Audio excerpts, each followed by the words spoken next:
زه چې سوچ وکړم خپل ګناه انبار ته وایم څنګه به پیښېږم رب جبار ته چې قیامت په ورځې رب حساب کتاب کړي سزا ور بکړي الله بیا ګنهګار ته دې دنیا کې نیک عمل د ګردون وکا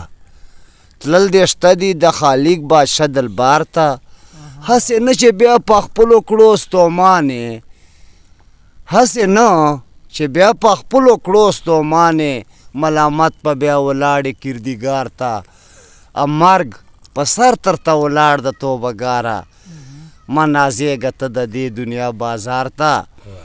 زه چې مړ سم زما مرګ دې شهادت کړه هیر دې نشي بې کفنه مې رخصت کړه چې د مرګ اواز مې درشي کار دې پرېږده کور ته لاړ شه یو د غم اواز اوچت کړه کله کله مې په سر ګوتې راکاږه زړه کې یاد هغه تیر شوی تیر ساعت کړه په جنازه باندې بیا ګور تر سره لاړ شه تور لحد کې مې په خپل لاس امانت کړه اخري مخ مې چې واړوي قبله ته کلي ته لاړ شه بیا په ټول کلي قیامت کړه زه عمر به د ټول عمر مسافر یم هیر دې نسي کله کله مې زیارت کړه